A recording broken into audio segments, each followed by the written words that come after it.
Welcome to my channel. It was a Monday morning, and we were seated around the kitchen table. We had just completed breakfast. I was sipping my coffee and scanning the morning newspaper. My wife spoke up. "Could you put the newspaper away, Rob? I need to discuss something with you."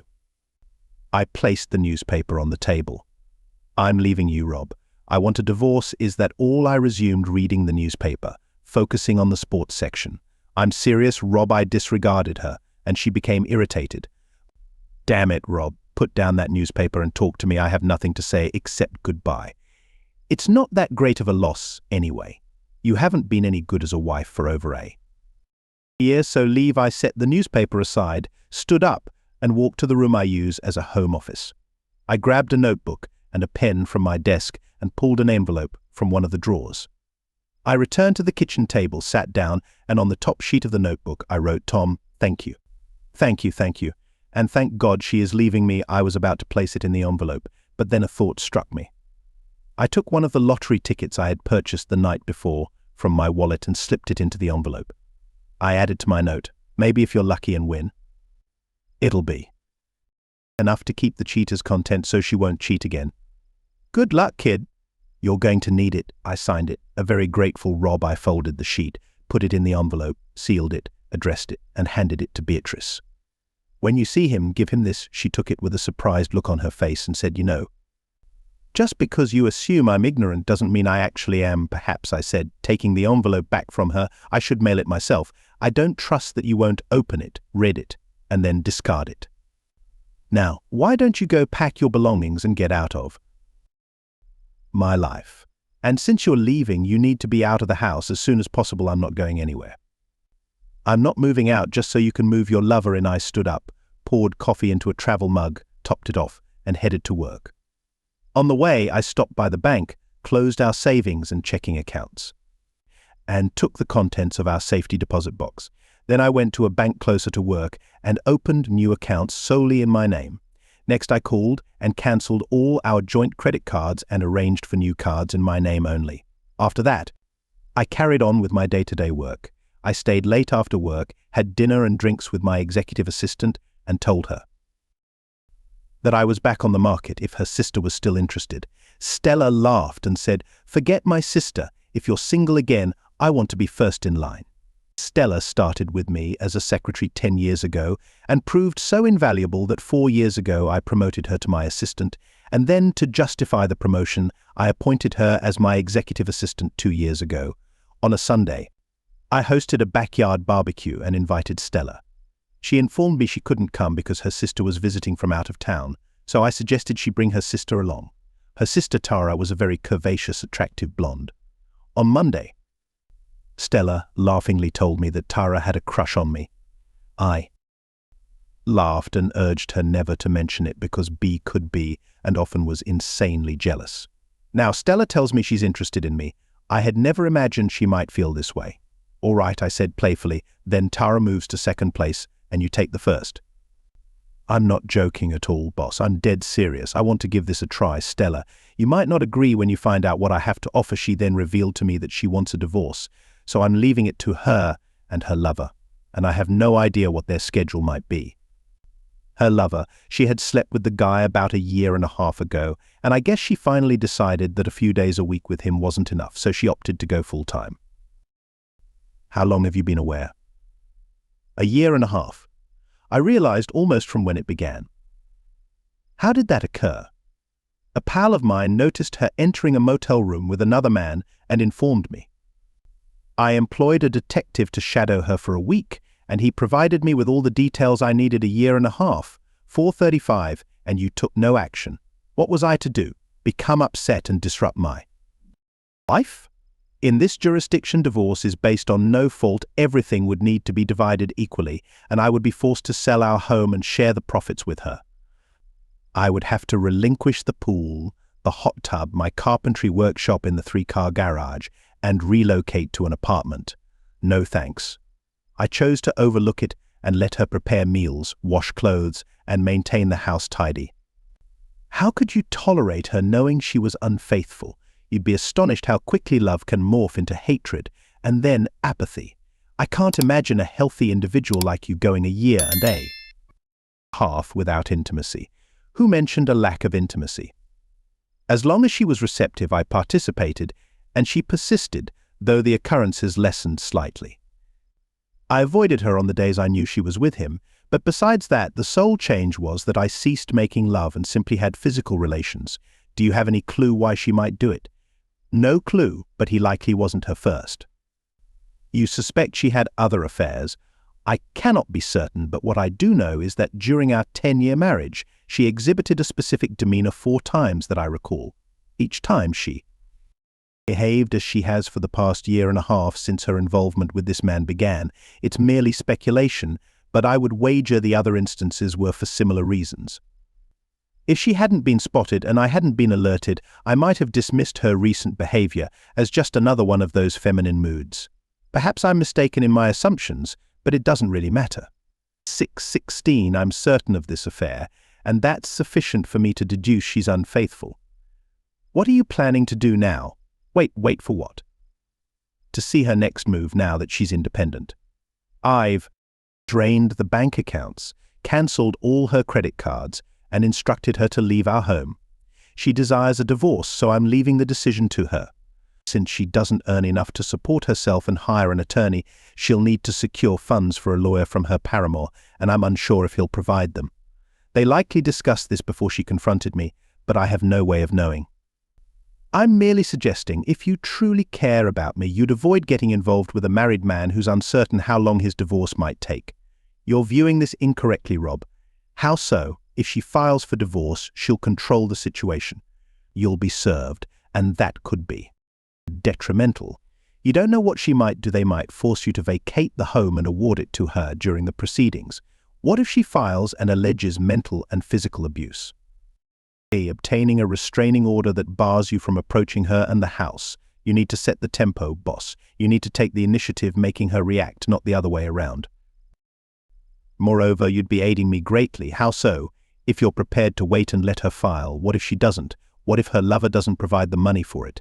That would place us in a scenario of adultery, and she could use that against you later. You assert she was unfaithful, and she retorts, so what, you were too?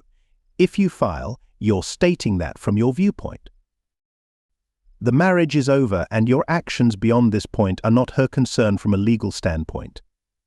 You'll still be considered married until the divorce is finalized, and being with me would technically be adultery, but no court will take issue with it if it begins only after you've initiated the divorce proceedings with B. Therefore, I should probably keep my distance until you or B initiates legal steps. Waiting for her might lead to years of delay, or it could be just a week, but either way, it would be on her terms. If you file, you could consult with an attorney early tomorrow and serve B by Thursday. This would free up my weekend to try to win you over.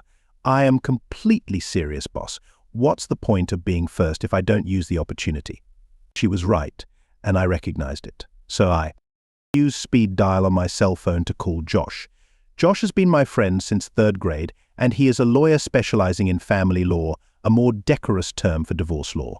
When he picked up, I explained that I needed his legal help. He was saddened because he and his wife Sally were friends with us, and he was fond of B, but he assured me he would handle it first thing in the morning and asked me to meet him at lunchtime. I could sign the documents, and then we could have lunch. Just to stir things up, I requested a restraining order, falsely claiming that B had warned me her lover, Tom Noble, would straighten me out if I caused any trouble. Josh laughed, knowing it was all made up, but agreed to arrange it. You do realize there's a hearing for this order within 10 days, right? I can file it and serve it, but we need a hearing before it becomes permanent, he said. I understood and was ready for that. The priority now was to get her out of the house and keep her out. We don't have children, so she doesn't genuinely need to use the house while the divorce is pending. I'm sticking to the principle that possession is 9/10 of the law. There's no reason a judge would force me out to let her stay. That's my goal. I had told her to leave when we spoke earlier, but I was unsure what I'd find when I returned home. She might have left, or she could still be there, since I couldn't be sure of her location. I planned to serve her at her workplace. There's no chance of reaching any agreement then? None. Then I'll see you tomorrow. After hanging up, I turned to Stella, who was sitting across from me, and asked about her plans for me this weekend. She shared her ideas, and they seemed appealing. When I arrived home, B was at the kitchen table sorting through some documents. "Why are you still here?" I asked as I walked to the fridge and grabbed a beer. "This is my home too. I'll stay here until I can arrange something else. If you dislike my presence, feel free to leave and let your lover move in," she retorted. "Not on your life. Sit down and let's figure out what we're going to do." "There's nothing to figure out. I know what I'm doing and I don't care about your plans, Rob. There are issues that need resolving." "No, Beatrice, there are no questions. It's straightforward. You said you wanted a divorce, so go ahead. Hire a lawyer, file the documents, and pay all the court costs. I will oppose you at every turn. We live in a no-fault state. Everything gets divided equally. So decisions will need to be made about who gets which half. I'll prolong this to inflate your legal fees. You know they don't work for free, right? You want the coffee table? Well, guess what? I want it too. You desire the couch. Too bad. B. It holds too much sentimental value for me. I simply must have it." Why did it suddenly seem like you didn't care about any of this? You didn't even show any emotion when I mentioned that I wanted a divorce. All you did was instruct me to pack my belongings and leave. That was before I had the chance to think it through. I looked into her eyes and took a chance. "I excused your actions the first 3 times because you weren't ready to divorce. I loved you enough to remain silent and continue living with you because you always returned to me." She turned away when I brought up those first 3 times, which, as far as I could ascertain, confirmed my suspicions. "It's difficult to explain why I stayed with you, but I didn't initiate the divorce proceedings.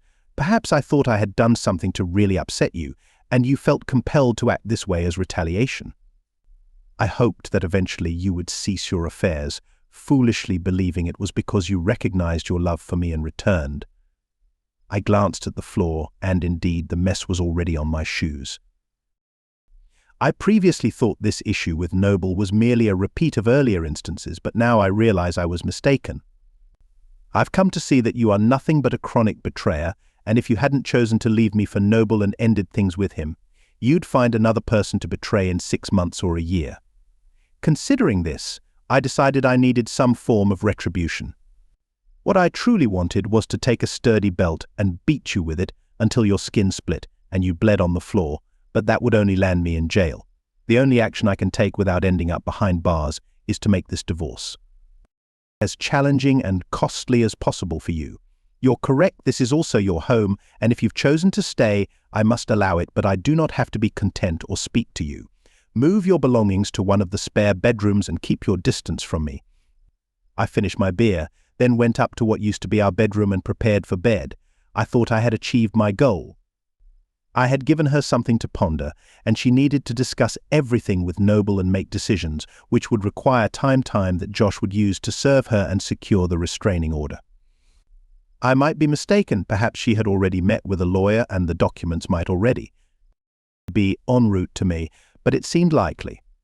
I took the remaining funds when I cancelled the credit cards, and they were approximately what I anticipated. When I withdrew the cash from the bank, it was also roughly what I expected. If she had consulted a lawyer, she would have used our money to pay him, although Noble might have settled the bill. All I could do was wait and hope that Josh had taken the first step. I got up and left the house before she emerged from her bedroom. I went to a bed and breakfast-style cafe for breakfast, and while sipping my coffee, I compiled a list of people to contact once she was served. I wasn't going to let her portray me as the villain. I would inform everyone about the divorce and explain why it was necessary.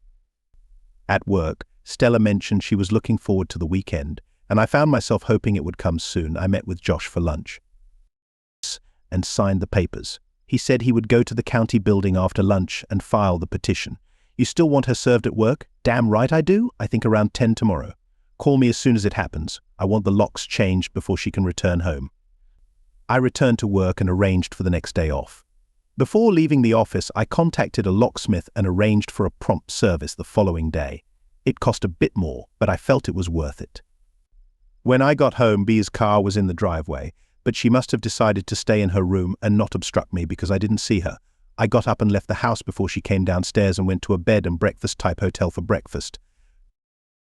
Angie inquired where B was, noting that she always saw us together, and now here I am, 2 days in a row without her. "You won't see us together anymore, we're splitting up," I said. "I see," she responded, taking my order. When she delivered the bill, she mentioned, "My phone number is on the back," not the restaurant's, but mine. Speechless, I watched Angie depart. Within 2 days, 2 women had expressed their interest, yet why wasn't I feeling enough for the woman I married? I'll never understand, as I'll never inquire. I sipped my coffee and scanned the morning newspaper, waiting for the usual time she left for work, then went home and commenced packing B's belongings, shifting them to the garage. At 10:15, Josh phoned to inform me the papers had been served, so I summoned a locksmith, and within 20 minutes, he commenced his work. It wasn't even an hour later when B's car rushed into the driveway. She couldn't overlook the wide-open garage door or the sizable cardboard sign stating, "B, all your items are here in the garage." She paused, staring at the sign, then attempted to enter the house, but of course her keys failed. She rang the doorbell, but I didn't respond, and eventually she left. I peeked into the garage and noticed she had taken a few bags.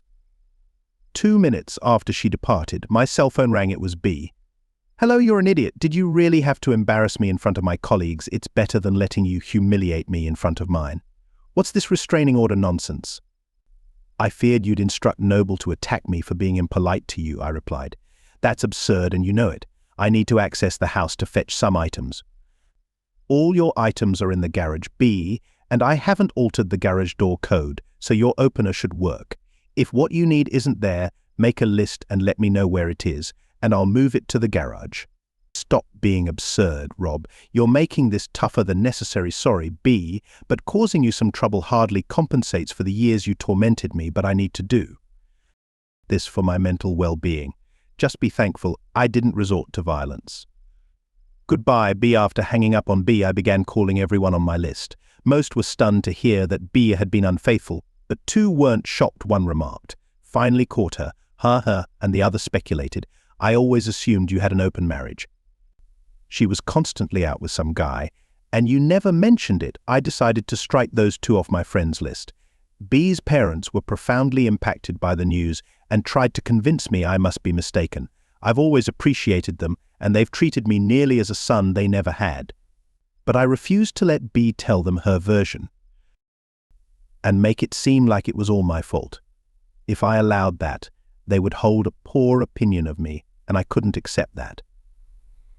After handling the calls, I scoured the house once more to collect B's things, then made myself lunch. Just after I finished eating, the team from Aries Security arrived. Distrusting B completely and certain she would defy the restraining order and attempt to break in, I opted to install a security system, complete with cameras. On Thursday at work, I informed Stella that we were set for the weekend. She smiled. Then tomorrow night, dinner and dancing to start. I was smiling when I arrived home. B had done precisely as I expected. She took some of her things and then broke into the house through the connecting door from the garage. She wrecked the kitchen, smashing plates and glasses all over, and in the living room she shattered several lamps. The cameras captured it all. What made me grin was seeing her pull all my clothes out of the closet, pile them on the floor, and then squat over them, urinating on them. All this was recorded, showing not only that she violated the restraining order but also acted with malice and destruction, evidence I could use at the restraining order hearing. I called Josh, and he contacted the police. The police arrived, took a report, and snapped some photos. The next day, B was arrested at work and taken to jail, where she was fingerprinted, photographed, and brought before a judge. She was charged with violating the restraining order and deliberate destruction of private property. The judge set a hearing date and released B on her own recognizance. Honestly, I was surprised it went that far. My date with Stella was enjoyable, and we planned a second date for Saturday, which also went well. On Sunday, we had a picnic together. On Monday, there was a hearing for the restraining order. When the judge reviewed the security camera footage, he not only made the restraining order permanent, but also ordered me to replace all the destroyed items, pay for the dry cleaning of my clothes, and cover the cleaning costs of the bedroom. He gave her 10 days to comply or face jail time for contempt of court. Just to be difficult, I hired the most expensive cleaning company I could find to do the job. B disappointed me. She actually managed to gather the money to do everything the judge ordered. I never got to see her jailed for contempt of court. The next 2 weeks passed, and Stella and I met often, but nothing more happened beyond a few kisses, sometimes quite intense because neither of us felt comfortable as I was still a married man. However, we were slowly approaching the point where things were getting serious. We did not contest the divorce, and it was finalized in 6 months. It was a standard no-fault divorce with everything split equally. I refinanced the house and bought out Bia's share. I had been saving money in a separate account for an unexpected round-the-world trip to celebrate our anniversary, and since she didn't know about it, I didn't give her a cent. She also didn't know about the last 2 certificates of deposit I had placed in the safe, bought with my last 2 bonus checks. One more small victory. B was awarded alimony for 2 years or until she remarried, but it was set at only $100 a week instead of the $500 she had tried to get. This was unexpected, and Josh told me it was because we were very lucky with the judges assigned to my cases, the judge who presided over the restraining order hearing and the judge who oversaw the divorce were not only cousins who apparently discussed their cases but also both had cheating wives in the past. Neither believed that an innocent husband should be punished for the behavior of a cheating wife, and while they followed the law, they didn't go a step further than required. Whatever Bea had with Noble, it obviously wasn't that great because 7 months after the divorce was finalized, she was living with her parents. 8 months after the divorce was finalized, I was sitting in a bar at the Hilton, drinking a beer and having a steak sandwich for lunch, when someone sat on the stool next to me and asked if he could buy me a beer. I looked over and saw my ex-wife's former lover. "I want to have a word with you," he said. Out of curiosity, I invited him to go ahead, and he waved to Agnes and ordered us both a beer. She brought them, and he took a sip, set the glass on the bar, and stared at it for a few seconds before starting to peel the label off the bottle. When a small pile of label bits had grown in front of him, he said, "I didn't mean to screw things up for you." Still not looking up from the bottle, he continued, "The night I met her, she wasn't wearing any wedding rings, so I had no idea she was married, and she definitely wasn't acting like a married woman. She was at Bud's bar with a group of girls she worked with, and I asked her to dance. And she agreed. I bought her a drink, and she invited me to sit with her and the other girls. I danced with her 3 more times and asked her out, and she agreed. I fell head over heels for her, and within a month we were intimate whenever we had the chance. Initially, we had to use motels because I shared an apartment with 2 roommates, and one was always present. We couldn't use her place because she mentioned she lived with her disabled mother, which was also why we couldn't meet more often. She allegedly had to care for her mother, and could only go out when someone else could watch her dear old mum. Eventually, I got my own apartment, so we didn't need motels anymore, though our encounters were sporadic. I fell for her and was planning to propose, even considering buying a house large enough for us and her mother. However, before I could propose, a friend asked why I was involved with a cheating woman. I was ready to confront him when he revealed that Bea was married and unfaithful to her husband, and it wasn't her first affair. It appears that 2 years prior, she had cheated with his brother, who broke it off once he discovered she was married. I found it hard to believe, but then I received your letter. I stewed over it for a week, then confronted her, and she broke down, claiming she didn't love you, that you were an abusive alcoholic who physically and emotionally tormented her. She expressed hatred for you, but feared leaving because you had threatened to find and kill her and anyone she was with if she ever left. By then I had done some investigating and realized she was fabricating everything, and my plans to marry her dissipated. Although she was enticing in bed, and since you had expelled her, I let her move in with me as long as she was willing to be intimate. Everything was acceptable, but once the divorce was finalized and she began discussing marriage, I ended things. My parents separated because my mother was unfaithful to my father, who received custody of me. She remarried and was caught cheating again, then married a 3rd time and continued her infidelity. I firmly adhere to the adage, once a cheater, always a cheater, and I conveyed that to Bea. I told her as long as she was fine with a casual relationship, we were okay, but nothing more. About 3 weeks later, I returned from work to find she had left. He took another sip of his beer and mentioned there were rumors that you knew all along about us. Why did you let it continue and not divorce her immediately? You said it yourself, she was fantastic in bed. I decided to just let it be. I'd have the intimacy and there'd be someone to cook, clean the house and do the laundry. It probably would have stayed that way if she hadn't told me she was leaving and wanted a divorce. He took another sip, then said, I never thought I'd say this, especially to you, but I miss having her in my bed. He finished his beer, stood up, took something from his pocket, placed it on the counter, and pushed it toward me. What is this? The lottery ticket you gave me? It's a winner. This is your half.